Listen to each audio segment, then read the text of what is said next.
It's time to start thinking about your fall garden, and success comes with careful planning. Valk is here to talk about some tips ahead of the season, and I'm looking at some weeds right here. This is what my grass looks like. Yeah. On this side, so we're talking about the wetness, saturated soils that came throughout summer. And so that's what causes that? And that's what causes now. Like, this is the one that you gotta, this is crabgrass, and the whole goal is, I've got a lot of that in the yard. We haven't seen certain weeds like Bermuda grass, but we've seen a lot of crabgrass. And as you think ahead, really like throughout the month of September, that's the main takeaway. Think what you can do the rest of this upcoming month. You want to control crabgrass because you see how, this is my hand. I want it gone. I have a semi-big hand, I guess, but like that's bigger than my hand. Like, it takes over. It especially when you have spreads. 20 of those in your yard. Yeah, so much. And then if you look on the roots, like you can see it, maybe, but maybe not, but you can see how much, saying that prostratedness of the roots, how many of the fibrous roots exist in crabgrass. It just takes over root-wise, and it takes over the foliage-wise. So how do we get rid of it?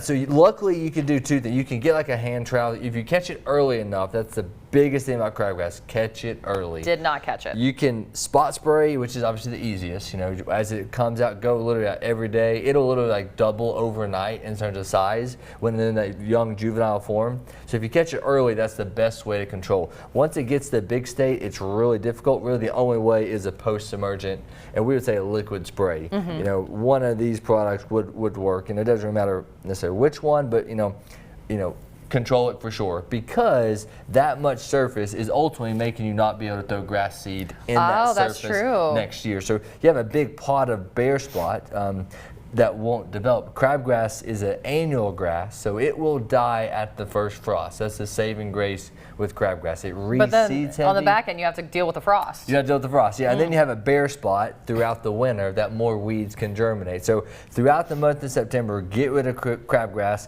and maybe throw a little seed in its spot. If you can just sprinkle it in that spot after it dies off, that would be the best way. The second thing I've seen a lot of this year is nut sedge. Let me move this guy over here. And everyone's very familiar with nut sedge. It says, it's a sedge because if you can roll the grass in your fingers, it has a very triangular stem. But the main illustration is, this is called a nutlet, these little spurs. But you see those little white roots, that's a rhizome. So it spreads by rhizome activity. So all of this is one cluster of a sedge. The only thing about the sedge is you have to control this completely differently than any other weed.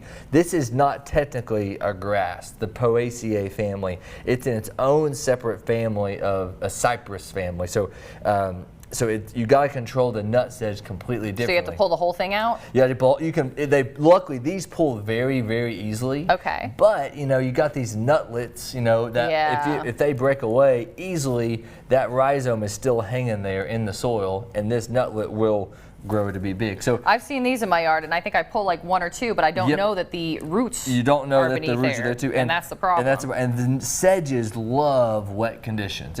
Luckily this is not like a crabgrass that overtakes your yard, but technically for your rooting structure. So in short, pulling this would be better than spraying. You could spray there's one type of spray specifically designed for nut sedge.